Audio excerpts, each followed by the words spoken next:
Hello friends, welcome to my channel. आज की कहानी है घूंघट, एक औरत की अनसुनी दास्तां। अरे रानी, ओ रानी, सो रही हो क्या अभी तक? रानी की जेठानी जोर जोर से चिल्ला रही थी घर के आंगन में खड़े होकर। रानी यानी मैं। तभी मैं भागती हुई अपने कमरे से निकली और बोली, दीदी आ गई मैं। जेठानी बोली, रानी तुम्हारा नाम रानी है, तुम रानी नहीं हो। मैंने तुम्हें रात में ही समझाया था कि सुबह को जल्दी उठ जाना, तुम्हारी मुंह दिखाई की रस्म है। मैंने बोला कि दीदी रात को नींद ही नहीं आई, जगह नई है और मन में थोड़ा डर था कि सुबह आंख नहीं खुली तो। रजनी दीदी हंसती हुई बोली, रानी मेरी प्यारी देवरानी, जल्दी से घूंघट कर लो, अगर माँ जी आ गई तो हंगामा हो जाएगा। मैंने घूंघट किया ही था, तभी माँ जी वहाँ आ गई और कड़कड़ाती आवाज़ में बोली, चलो अब क्या यही गप मारती रहोगी तुम दोनों? हमने चलना शुरू ही किया था। तभी माँ जी ने रजनी दीदी के कंधे पर हाथ रखा और बोली, पता है ना कहाँ से जाना है और कैसे जाना है? माँ जी ने बोला कि जब भी कोई बड़ा तुम्हारे सामने खड़ा हो तो हमेशा घूंघट में रहना और कम से कम अपने बड़ों के सामने आना, और बिना घूंघट के तो कभी नहीं। रजनी दीदी कुछ बोली ही नहीं, बस अपना सर हिलाकर हाँ बोल दिया। मैंने भी बस अपना सर हाँ में हिलाया। माँ जी के जाने के बाद मैंने पूछा, रजनी दीदी आप तो स्कॉलर हो और इन सब चीज़ों को कैसे निभाते हो?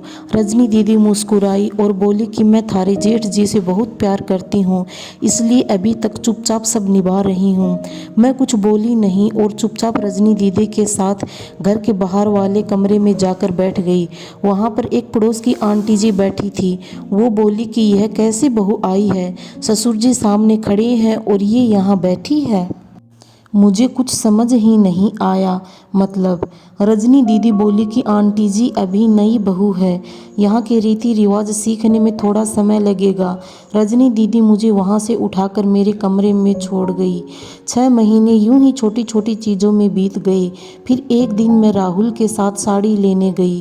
राहुल का फ़ोन आया और वो दुकान के बाहर बात करने चला गया। साड़ी की दुकान पर बेधड़क होकर साड़ियाँ देख रही थी। तभी साथ में बैठे हुए अंकल जी खांसे। एक बार, फिर 2 बार, फिर 3 बार। मैंने साड़ी वाले भैया से बोला कि भैया इन अंकल जी को पानी दे दो, बहुत खांसी हो रही है इन्हें। अंकल जी भड़क उठे और बोले, क्या बदतमीज़ लड़की है ये, कुछ शर्म लिहाज है या नहीं?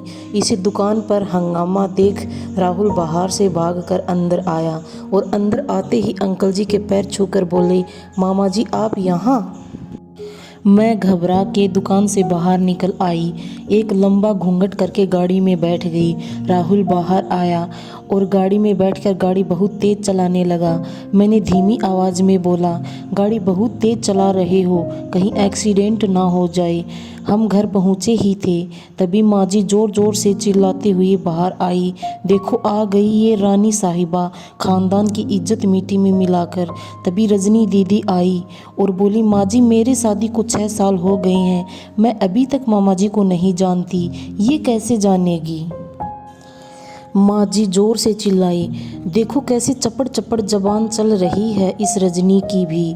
राहुल सबकी बात काटते हुए बोले कि माँ ये दोनों सही बोल रही हैं, अगर ये हमेशा घूंघट करके रहती हैं तो ये मामा जी को कैसे पहचानेंगी? और माँ आज मामा जी के फ़ोन पर तुमने पूरे घर की शांति को भंग कर दिया है। ये वो ही समाज है जिसने सीता मैया पर भी उंगली उठाई थी। पिताजी और जेठ जी ने भी अपना पक्ष राहुल के साथ ही रखा। माँ जी थोड़ी देर सोचने के बाद वापस रजनी दीदी और मेरे पास आई और बोली कि तुम दोनों को अपनी मर्यादा पता है, मुझे उम्मीद है कि तुम कभी भी मेरा सिर शर्म से नीचे नहीं झुकने दोगी।